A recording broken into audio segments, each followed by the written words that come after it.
Hi, Shiloh. Hi, Shiloh. Hi, how are you guys doing? Good. Great. Good. So I work for everydayfamily.com. We are a pregnancy and parenting website with over 4 million members. And today I would like to talk to my members, bring them some information, some exciting news about the FDA and a new device that they have approved. So I'm hoping that you can share some of that information with us. To get started, Dr. Zahn, can you kind of give us an overview of what exactly we're talking about here? What is a PDA and how does it affect babies specifically? Sure, Shiloh. PDA stands for patent ductus arteriosus, and it's a blood vessel that actually every baby is born with, but it's genetically programmed to close in the first few hours to days of life. In premature babies, that system just isn't intact yet, and in a large percentage of premature babies, particularly if the more premature they are, the more common it is, this PDA stays open.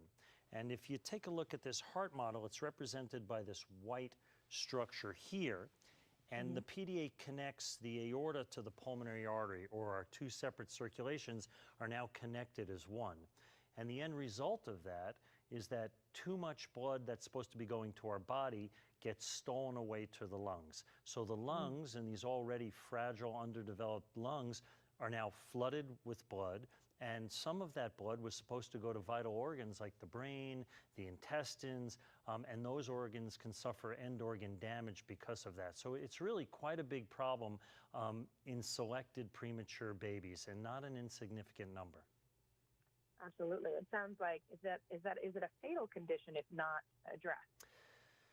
Fortunately, it's not typically thought of as a fatal condition, but we do lose premature babies in the NICU around this country every day, and PDA can certainly contribute to that loss. So it's an important heart problem that needs to be addressed.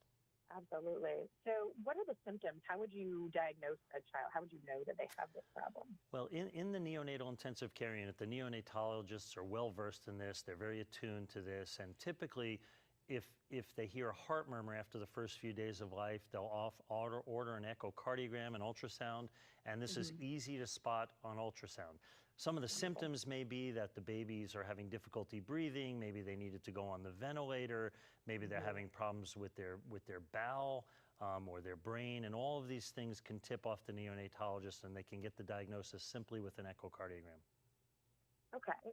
So before this device that we're going to talk about came onto the market, what was the procedure that you had to go through when you found this? So typically, what's done is that a PDA is diagnosed, the neonatologist deems that it's a problem for the premature baby, and the first step is usually they'll try some intravenous medications that have been proven effective in closing the PDA. But unfortunately, those medicines only work in about 50% of cases, and the more premature you are, let's say you're less than 800 grams, your chance of that working is less than if you're a larger, more mature baby. So that's a problem, and it also takes several days to know if it's going to work or not, so the baby's still sick for those days. And the medicines have side effects. If the medicine doesn't work, the neonatologist is then faced with the choice before the Abbott Piccolo device came around with either surgery, so that's heart surgery, opening the chest and closing the PDA, or what we call expectant management, just accepting that it's there and watching it and trying to deal with it as best they can, and basically accepting what's often a pretty pathologic and dangerous lesion for the baby. Wow. So, yeah, it's a problem. So now that we've got this FDA approval for the Abbott Piccolo device, can you tell us what doors does that open? Yeah, we think this is actually a historic approval by the FDA, who is very instrumental in helping us get this done. The Abbott Piccolo device is a tiny, smaller than a pea, little wire mesh device made of memory metal, so it will remember what its shape is supposed to be no matter what you do to it, that we're able to wire up through a vein in the leg all the way through the heart to the PDA itself. And we do that with a very soft catheter that's like a little thin piece of spaghetti. And we push the device, which is collapsible, through that hollow catheter. And once it comes out of the tip, it expands and takes the shape of the PDA, essentially plugging it off without ever having to open the baby, make any incisions, use any stitches, nothing like that. Wow, that's incredible. So much safer sounding too. Yeah, we believe it will be much safer and importantly, much less traumatic for these babies Hmm. who just have such limited reserve. They're so tiny and they're so sick that exposing them to things like heart surgery is difficult. It's absolutely. Now, Anthony, speaking of babies, it sounds like you have your little guy, Tony, had this issue. So, can you tell us a little bit about your experience and how you found out that Tony had PDA and your process to move forward with the treatment? Sure. So Tony was born at 26 weeks and 6 days, and he weighed 2 pounds and 3 ounces. Um, Unfortunately for us, we did know it was coming. My wife had been in the hospital since 23 weeks, and they had managed to extend it to that day. And because of that time, we were well prepped by the neonatologist as what to expect. But then, of course, within days, as Dr. Zahn pointed out, his PDA, it was deemed his PDA was open.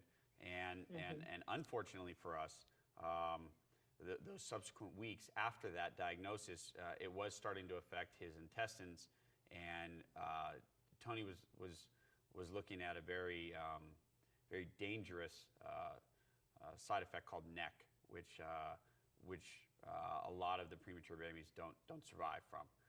So it was suggested to us to meet with Dr. Zahn, who then explained to us the Abbott Piccolo device, and his confidence and experience in the field left us really no choice but to agree to it, and then also the confidence and the belief that he would be able to solve the problem, and he did.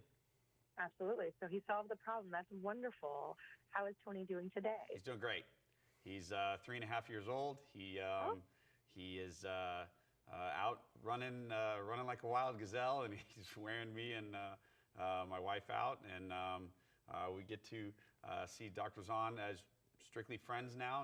No follow-up visits, and it's been a truly blessing to have been exposed to this opportunity at the right time, at the right place. That's wonderful. Now, Dr. Zahn, speaking of follow-up procedures, what is the process? So after you go through and you put this in place, is it permanent? Do they need to have it replaced at some point? What happens afterwards? Yeah, this is one of the most remarkable things of all. So this is what we refer to as a one and done. So we put this device in. The PDA closes immediately. We put a Band-Aid on the leg. We follow the babies pretty frequently while they're still in the neonatal intensive care unit, make sure they're getting better.